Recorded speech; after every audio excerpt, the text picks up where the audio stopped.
사랑과 자비로 우리에게 새 하루를 허락하여 주신 하나님, 지난 밤에도 깊고 달콤한 잠을 허락하여 주셔서 모든 피로를 씻어주시고 새로운 힘과 활기찬 의욕을 가지고 하루를 열게 하시니 감사합니다. 어둠을 거두며 밝아오는 동쪽 하늘을 바라보면서 오늘 하루도 우리의 모든 걱정과 근심의 어둠이 거쳐가고 따스하고 밝은 주님의 소망과 사랑의 빛만이 가득하기를 기도합니다. 여름의 더위가 그렇게나 우리를 힘들게 하였는데 언제 그랬나는 듯 더위는 물러가고 어느새 차가워진 대기에 겨울 외투를 꺼내 입게 되는 날씨입니다.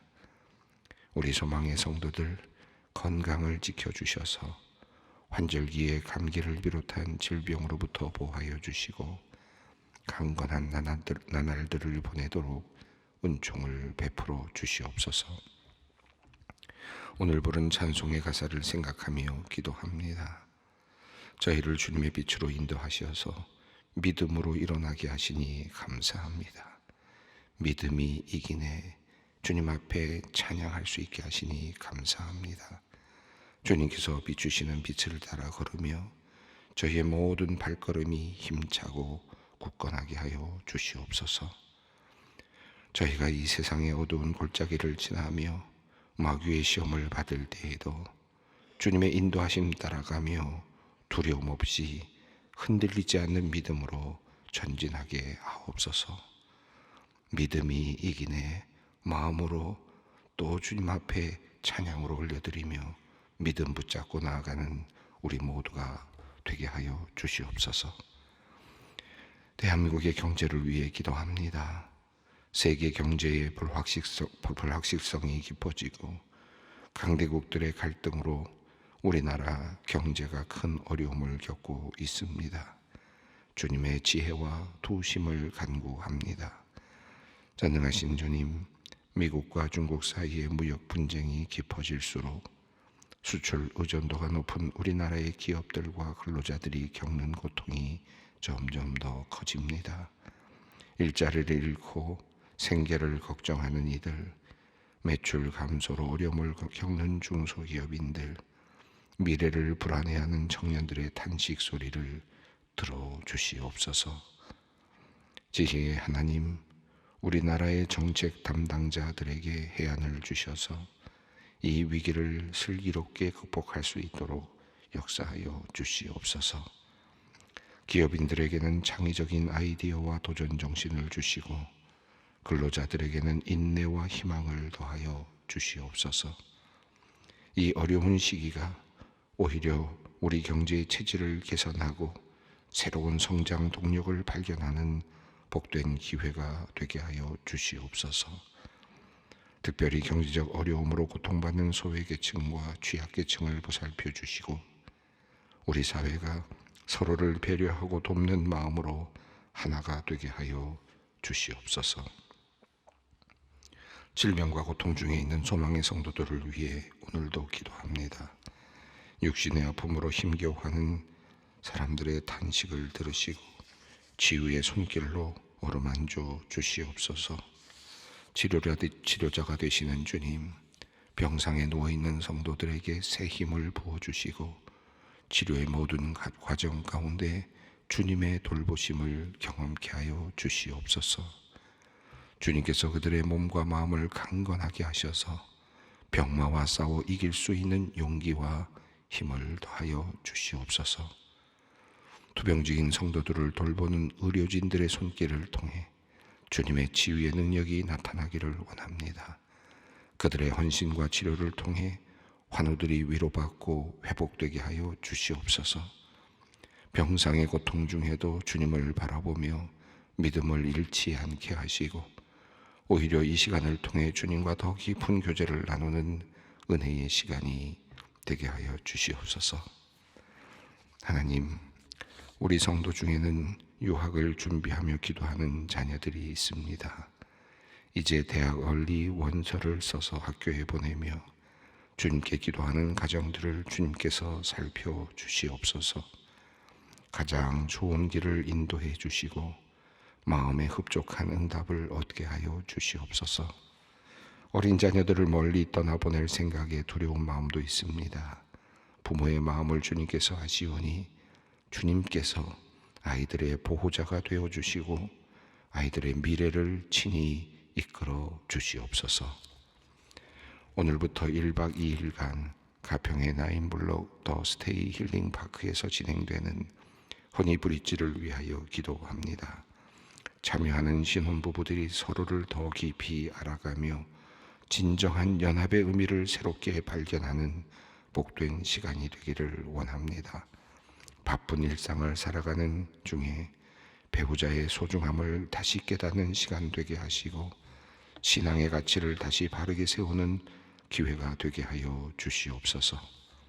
이 행사를 준비하는 허니비 섬김과 봉사를 귀하게 보아주시고 주님의 은혜와 기쁨을 더하여 주시옵소서. 함께 참여하는 멘토 장로님과 교육자에게도 주님께서 은총을 더입혀 주시옵소서. 하나님, 지난 10월 한 달 1000여 명의 성도들이 이사야서 통독을 마치고 오늘 온통 기쁨 시즌 5 수요식을 맞이하게 하시니 감사합니다. 이사야서 통독을 통해 고난받는 종으로 오신 예수님의 은혜를 깨닫게 하시니 또한 감사합니다.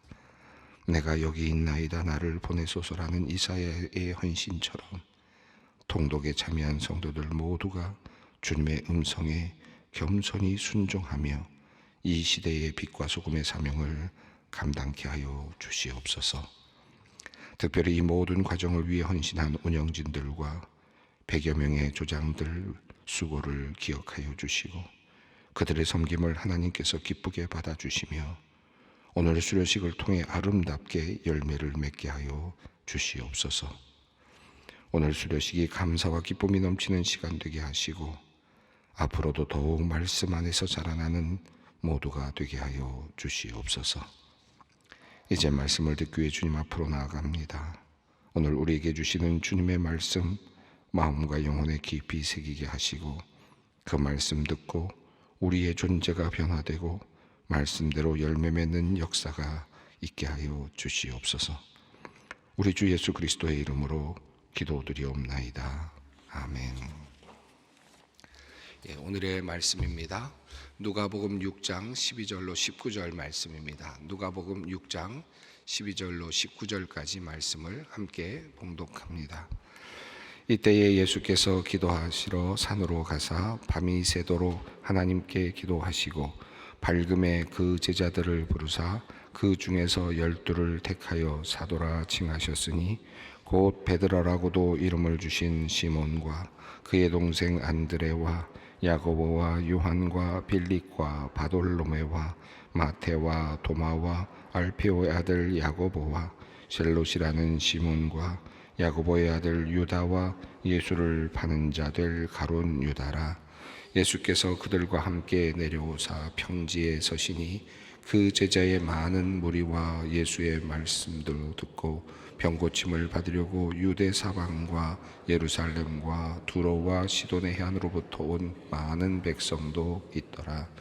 더러는 시신에 고난받는 자들도 고침을 받은지라. 온 무리가 예수를 만지려고 힘쓰니 이는 능력이 예수께로부터 나와서 모든 사람을 낫게 함이러라. 아멘. 예수님께서 안식일에 나는 안식일의 주인이다라고 하는 말씀을 하시면서 특별한 일들을 하셨습니다. 특별히 제자들이 미리삭을 또 잡아먹었던 그런 사건도 있었고 또 안식일에 손 마른 사람을 고쳐주시는 그런 사건도 있었습니다. 예수님께서는 얼마든지 그 일들을 피하실 수 있었을 것이고 쓸데없는 논쟁에 휘말리지 않을 수도 있었겠지만 그 정도의 지혜를 가지고 계시는 분이셨지만 예수님께서는 그것을 직접적으로 맞닥뜨리시면서 예수님이 누구이신가에 대해서 말씀을 하고자 하셨습니다. 안식일의 법을 어기면서까지도 예수님이 얼마나 귀한 분이신지를 알리고자 하셨고 안식일을 넘어서 계시는 안식일 위에 계시는 예수님 그리고 지금 그 자리에 함께했던 그 많은 사람들에게는 정말로 귀중한 시간이었던 바로 예수님의 그 함께하셨던 이 세상에 함께하셨던 그 시간의 의미를 그들로 하여금 알려주려고 노력을 하셨습니다. 예수님께서 손 마른 사람에게 손을 내밀라라고 하는 그 말씀을 하셨을 때, 내 손을 내밀라라고 말씀하셨을 때, 그 손이 말랐던 사람이 손을 내밀기 위해서 그 애썼을 그 마음, 그리고 그 어떻게 해야 되나 라면서 감각이 통하지 않는 그런 상황 속에서 손을 내밀려고 했던 그 마음의 그 열정이라 그럴까요? 그 고통이라 그럴까? 고민이라 그럴까? 그건 어떤 것이었을까를 한번 생각해 보게 되었습니다. 예, 그렇게 해서 그가 손을 내밀려고 하던 순간에 그의 손이 나았다라는 것을 우리가 보았고, 그날은 안식일이었습니다. 예수님께서 그곳에 계셨기 때문에 그것은 매우 중요했습니다. 만약에 그가 안식일이든 아니든 예수님을 그 자리에서 만나지 않았다면 그에게는 그런 기적이 일어나지는 않았을 것입니다. 예수를 만나는 것, 예수 안에 있는 것, 예수 안에서 우리가 능력을 경험하는 것, 이것이 우리에게는 큰 행복이고 또 지금도 우리 안에서 일어나고 있는, 성령을 통하여 우리 안에서 일어나고 있는 하나님의 역사하심이다 라고 그렇게 우리가 생각합니다. 자, 오늘은 이러한 상황들이 계속해서 이어지고 있는 가운데 일어났던 이제 일입니다. 이제 예수님께서 제자들을 선택하시고 또 여전히 이제 사람들에게 병을 고치시는 것, 그리고 또 귀신을 내어쫓 주시는 일, 말씀하시는 일을 행하고 계셨던 그 이야기를 우리에게 전하고 있고, 이 이야기는 이제 이어서 예수님께서 이제 귀중한 보석과 같은 말씀을 하시는 그런 장면으로 이제 이어지게 됩니다. 자, 오늘 이 12절, 6장 12절 말씀을 함께 읽습니다. 이때에 예수께서 기도하러 산으로 가사 밤이 새도록 하나님께 기도하시고, 예, 여기서 이때에 그러한 일이 있던 바로 그 즈음에죠. 그러니까 이 즈음이란 말은 여러 가지 앞서 있는 여러 상황들을 그대로 받는 그런 뜻이겠습니다. 첫 번째로 이때는 예수님께서 병을 고치시고 중풍병자들을 병자를 고치시고 손 마른 사람을 고치시고 귀신을 내어 쫓으시고 하시던 그런 그때죠. 또 예수님께서 레위를 부르셔서 그들과 함께 식사를 하시면서 또 바리새인들과 서기관들로부터 비난을 받던 그때에, 또 손 마른 사람을 고쳐서 이 바리새인들로 하여금 그를 어떻게 해야 될까라고 고민하게 만들었던 그때에, 그러니까 예수님의 대적자들이 점점 더 자라나고 있었던 그런 때라고도 할 수 있겠습니다. 자, 이제 예수님께서는 능력을 지금 보여주고 계시고 하나님의 능력으로 치유를 해나가시는 그런 과정 속에서, 또 그러면서도 적대자들이 점점 더 자라나고 있는 그런 상황 속에서 예수님께서 하셨던 일은 기도하러 산으로 올라가셨다라고 하는 것입니다. 예수님도 기도하셨다라는 것이 우리에게는 큰 위로가 되기도 하고 동시에 또 마땅히 해야 될 어떤 부담감이 되기도 합니다. 예수님께서도 기도하셨는데 내가 기도하지 않고 가능하다라고 과연 말할 수 있을까라는 생각이 들지 않습니까? 예수님께서 능력을 그렇게 발휘하실 때마다 한적한 곳으로 가셨다, 한적한 곳으로 가셔서 기도하셨다라고 하는 의미는 자기 자신을 다시 돌아보고 하나님과의 관계를 다시 한번 확인하는 그런 시간들이 있지 않았겠습니까? 자신에게서 능력이 나타나고 메시아로서의 하나님의 능력이 나타나는 그런 아주 놀라운 상황 속에서 그는 다시 항상 한적한 곳으로 가셔서 다시 자신을 돌아보면서 내가 누구인가, 나의 정체성, 내가 왜 여기에 왔는가, 예수님께서 하나님의 아들로 이 땅에 오셨던 그 사명감, 이런 것들을 다시 확인하는 그런 시간들이셨을 겁니다. 예수님도 그렇게 하셨는데 우리가 그렇게 하지 않는다면 우리의 삶의 방향성은 과연 어떻게 갈 것인가 생각해 볼 수 있겠습니다. 우리는 종종 살면서 그냥 그런 거 없이도 살 것 같은데, 그러다 보면 그저 나에게 있는 것들이 어떨 때는 큰 뭔가 벼슬처럼 느껴져서 허황된 곳으로 점점점 달려가기도 하고 또 자신의 욕망을 따라서 점점 또 다른 곳으로 달려가기도 하죠.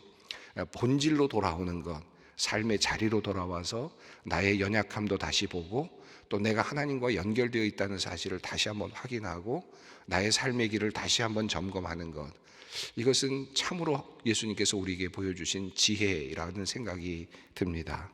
오늘 우리가 이 자리에 있는 것도 또 새벽에 또 여러 각자의 자리에서 기도하고 있는 것도 바로 그런 이유라고 생각이 듭니다.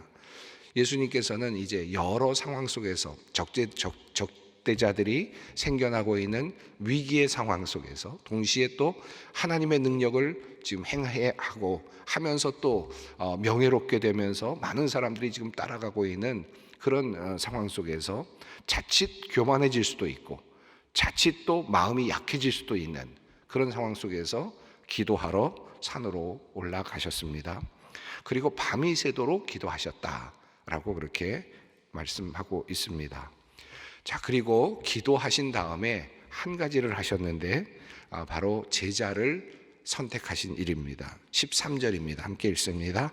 밝음에 그 제자들을 부르사 그 중에서 12를 택하여 사도라 칭하셨으니, 예수님께서 기도하신 다음에 이 사도를 선택하셨는데 제자들을 부르셨는데 12를 선택하셨다. 이 12는 12지파, 이스라엘의 12지파를 상징적으로 보여주는 그런 의미가 있지 않겠습니까? 그러니까 새로운 이스라엘을 이제 만드시는 겁니다. 그 앞서서 예수님께서 새 포도주는 새 부대에 담아야 된다라고 말씀을 하셨는데, 그리고 이제 새로운 것에 대한 말씀을 하셨는데, 이제 예수님께서는 드디어 새로운 세계를 열고자 하시는데 기도를 통해서, 그리고 기도로 준비하신 후에 이제 새 포도주를 담을 새 그릇이라 그럴까요? 이제 제자들을 이제 선택하십니다. 12를 선택하셔서 이제 새로운 이스라엘, 과거의 이스라엘이 아니라 율법에 매여 있는 그런 이스라엘이 아니라 예수 그리스도 안에서 능력으로 함께하는, 그리고 예수 그리스도를 통한 하나님의 구원을 함께 경험하고 나아갈 그런 새로운 공동체를 만들고자 하십니다. 12를 택하셨습니다. 그리고 그들을 사도라고 부르셨습니다. 사도들의 이름이 14절부터 16절까지 나오죠. 12명의 이름이 나옵니다.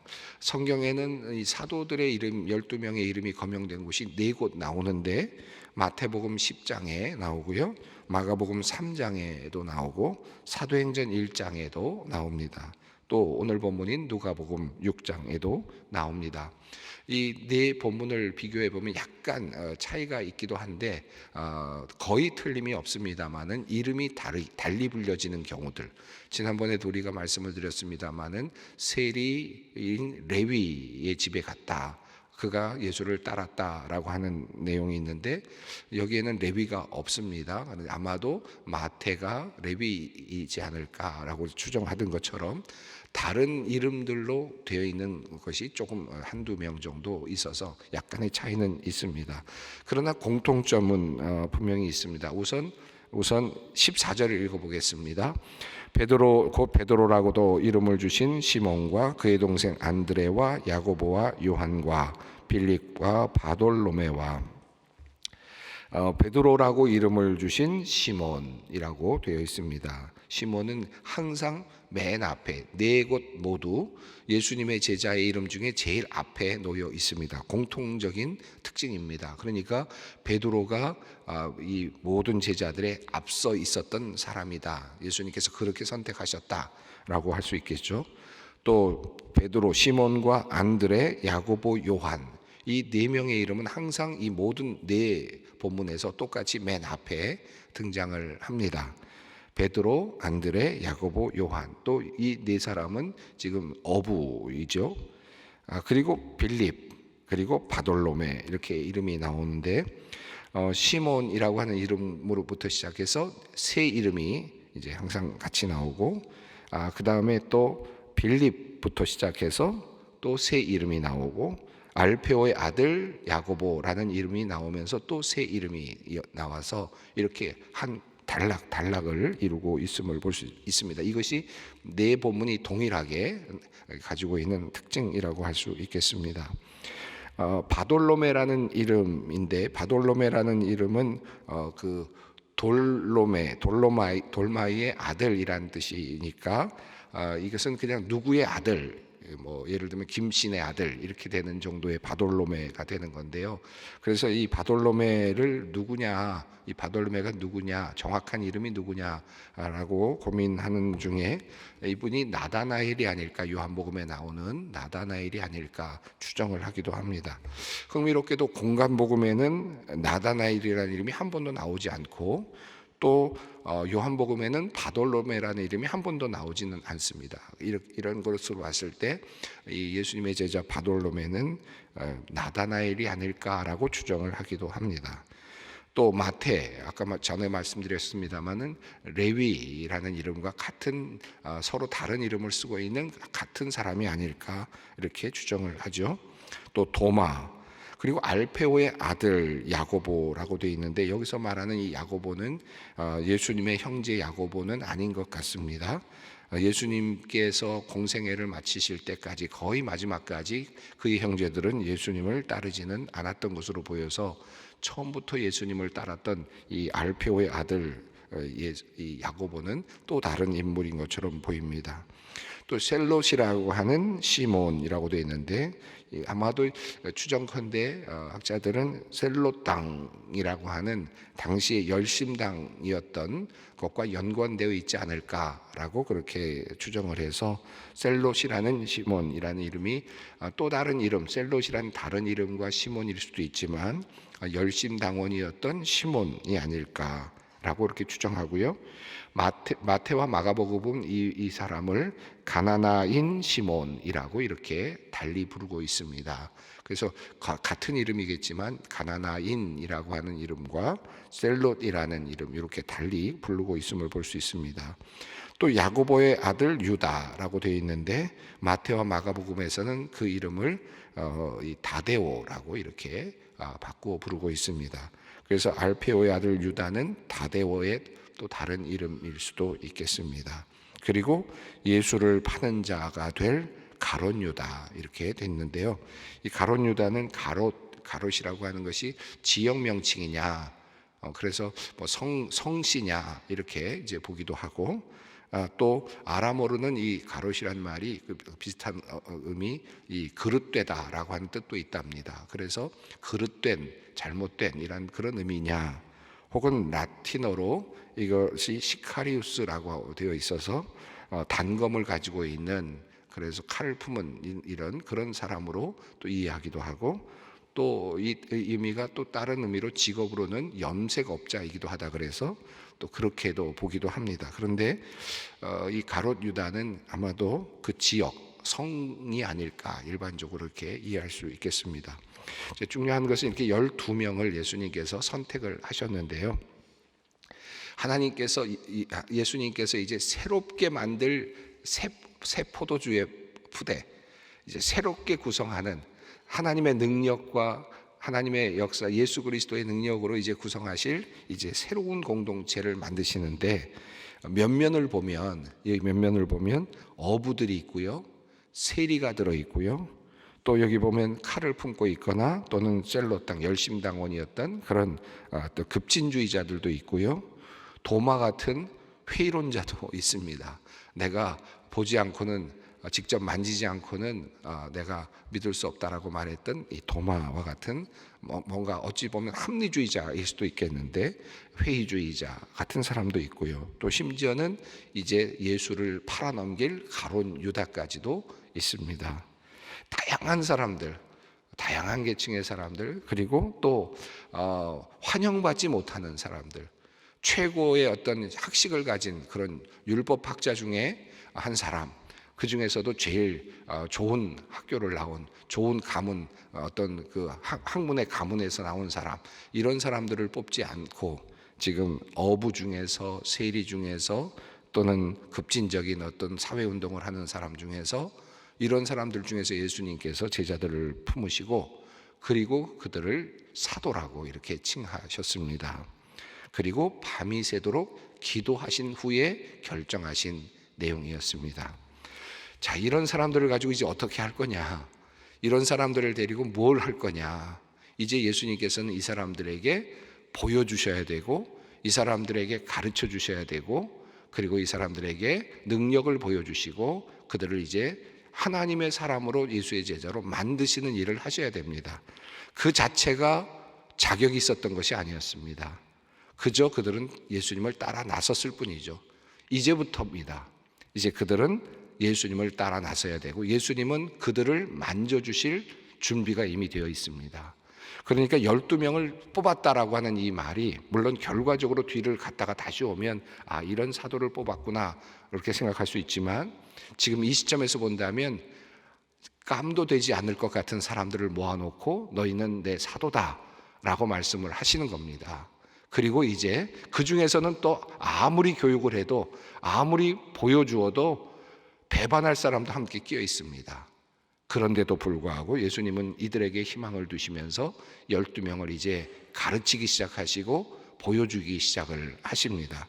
17절부터 18절 19절에는 예수님께서 어떤 것들을 보여주셨는지, 수많은 사람들이 나왔는데 이 앞부분 보면 예수께서 그들과 함께 내려오사 평지에 쓰셨다. 이제 평지에서 말씀을 전하시는 내용으로 넘어가는데요, 예수님께서 말씀하시는 장면으로 넘어가는 앞부분인데, 여기에서 그들과 함께, 여기서 사도들이죠. 예수님께서 세우신 그들을 데리고 나와서 이제 그들 앞에서 보여주시는 겁니다. 무리들이 몰려왔고요. 이제 그래서 예수님께서는 말씀하셨고 병을 고치셨고, 그리고 18절에서 귀신을 내어 쫓으셨습니다. 예수님께서 그렇게 하심으로써 이제 제자들을 이제 훈련시키고 계시고 또 그들을 이제 세워가고 계시는 것입니다. 아직 멀었습니다. 그리고 아직 아무것도 아닙니다. 그러나 예수님께서는 그들에게 희망을 두시고 원대한 꿈인 새로운 이스라엘, 새로운 포대, 새로운 새 포도주의 푸대를 이제 그들로부터 시작을 해서 만들고자 하신다. 아주 좋은 그런 것이 아니라, 그런 재료가 아니었고 정말 아무것도 아닌 것 같은 쓸데없는 그런 재료 같은 그런 사람들을 하나씩 하나씩 불러 모으셔서 이제 하나님의 놀라운 새로운 세계를, 예수님의 세계를 만들어 가시고자 하십니다. 예, 오늘 이 12명의 사도의 선택, 야, 이 사람들은 참 대단하다라는 생각이 들 수도 있겠지만 사실 이 시점에서 그들은 자격 자체가 대단한 것은 전혀 아니었습니다. 어느 누구도 야, 정말 대단한 자격이다, 훌륭한 사람을 예수님이 뽑았구나 하는 사람은 아무도 없습니다. 우리도 그렇습니다. 우리도 하나님의 귀한 사역에 그렇게 부르심을 받았고 지금도 만들어져 가는 중입니다. 예수님은 우리에게 여전히 말씀하시고 또 우리에게 사건을 통해서 보여주시고 우리를 이끌어 가시고 능력을 보여주시면서 우리를 주님의 일꾼으로 부르고 계십니다. 예, 그런 감사한 마음으로 우리가 어디에 있든지, 장로로, 권사로 또는 교육자로 있든 집사로 있든 어떤 자리에서 봉사자로 있든 하나님께서 나를 지금도 교육하고 계시고 가르치고 계신다, 나같이 부족한 사람을 사용하고 계신다, 그런 마음으로 기도의 자리를 함께 나아가겠습니다. 하늘에 계신 우리 아버지, 아버지의 이름을 거룩하게 하시며 아버지의 나라가 오게 하시며 아버지의 뜻이 하늘에서와 같이 땅에서도 이루어지게 하소서. 오늘 우리에게 일용할 양식을 주시고 우리가 우리에게 잘못한 사람을 용서하여 준 것 같이 우리 죄를 용서하여 주시고 우리를 시험에 빠지지 않게 하시고 악에서 구하소서. 나라와 권능과 영광이 영원히 아버지의 것입니다.